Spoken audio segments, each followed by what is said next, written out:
मालवणमधील छत्रपती शिवाजी महाराजांचा पुतळा कोसळला आणि त्यानंतर महाराष्ट्राच्या राजकारणामध्ये नवा मुद्दा आता तापलेला आहे। राजकोट किल्ल्यावरती ठाकरेंची शिवसेना आणि राणे समर्थक आमने-सामने आले। यावेळेला राणेंनी घरात घुसून मारेन अशी धमकी दिलेली आहे। तर दुसरीकडे पुढारी न्यूजच्या प्रश्नावरती नारायण राणेंनी केलेलं विधान वादात सापडलेलं आहे। बघूया या संदर्भातील स्पेशल रिपोर्ट।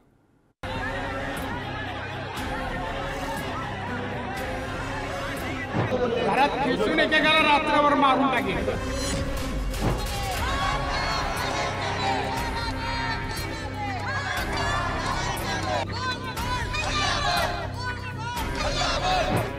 एकीकडे मालवणमधील शिवरायांचा पुतळा कोसळला आणि त्यानंतर राज्यामध्ये संतापाची लाट पसरली आहे। दुसरीकडे यावरून भाजप खासदार नारायण राणेंनी केलेलं विधान सुद्धा वादात सापडलंय।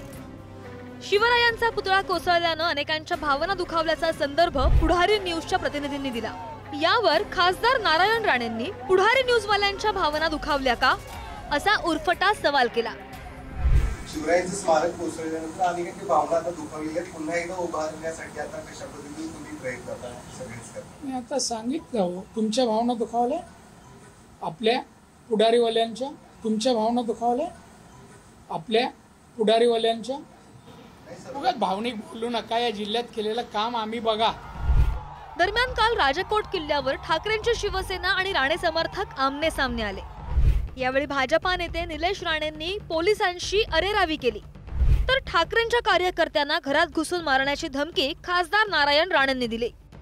पोलिसांना जेवढं त्यांना सहकार्य करा, पण यापुढे आमच्या या जिल्ह्यात पोलिसांविरुद्ध असहकार्य असेल आणि त्यांना येऊ दे, तुम्ही त्यांना आमच्या अंगावर जायला परवानगी द्या। मी बघतो घरात खेचून एकेकाला रात्रभर मारून टाकेल, सोडणार। मला असं वाटतं की राणे साहेबांची बोलण्याची एक पद्धत आहे आणि ते नेहमी आक्रमक असतात बोलताना, पण कोणाला धमक्या वगैरे ते देतील असं मला वाटत नाही। हा गृह खात्यावर महाराष्ट्राच्या थुंकण्याचा प्रयत्न आहे की ते पोलिसांना सन्मान देऊ शकले नाहीत, पोलिसांची प्रतिष्ठा राखू शकले नाहीत, पोलिसांना संरक्षण देऊ शकले नाहीत। खुलेआम भर रस्त्यावर पोलिसांची वर्दी फाडण्याचा प्रयत्न झाला। फक्त आता पोलिसांवर तिथे हल्ले करण्याचंच बाकी होतं। काय करतात गृहमंत्री आणि गृहमंत्री समर्थन करतात त्या गोष्टीचं। आदित्य ठाकरे राजकोट किल्ल्यावर गेले असता राणे समर्थकांनी त्यांची वाट अडून धरली।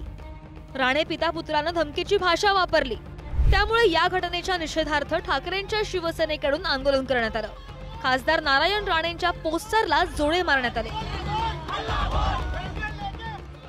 शिवाजी महाराजांनी बांधलेल्या गड किल्ल्यांचा 7-12 हा नारायण राणेच्या बापाचा नाहीये। नारायण राणेंवरती सामाजिक अशांतता निर्माण केल्या प्रकरणी, सामाजिक सलोखा भंग केल्या प्रकरणी, वारंवार चिथावणीखोर वक्तव्य केल्या प्रकरणी नारायण राणेंवर गुन्हे दाखल करण्याची जबाबदारी देवेंद्र फडणवीसांची आहे।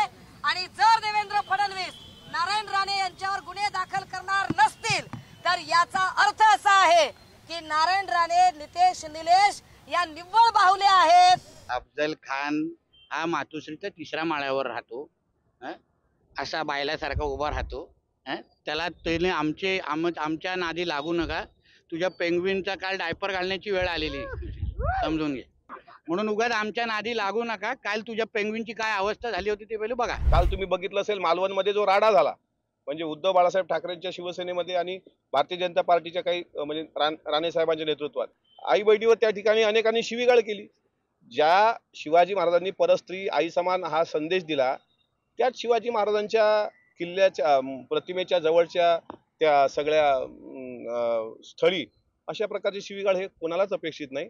आता अमोल मिटकरीचा आता कुठेतरी त्याचा धर्म आता तपासण्याचीच वेळ आलेली आहे की त्याला सुनता करून त्याची धर्मांतर तर झाला नाही ना, असं आता तपासण्याची वेळ आलेली आहे। कुठेतरी त्याला धरून एकदाच तपास करून त्याला, नाहीतर कुठेतरी गोल टोपी घालून आता त्याला मोकळा करतो आम्ही, कारण तो जास्त हिंदू धर्मामध्ये राहण्याच्या लायकीचा राहिलेला नाही। मालवणमधील शिवरायांचा पुतळा कोसळल्यानं राज्यातील शिवप्रेमींमध्ये चीड आहे। अशा परिस्थितीत सत्ताधारी असो व विरोधक दोघांनीही भान राखलं पाहिजे। मात्र माजी मुख्यमंत्री, माजी केंद्रीय मंत्री राहिलेल्या नारायण राणेंनी जीवे मारण्याची भाषा वापरणं किंवा शिवरायांचा पुतळा कोसळल्यानं तुमच्या भावना दुखावल्या का असं विधान करणं शोभत नाही। शेखर पाटील सह ब्युरो रिपोर्ट, पुढारी न्यूज।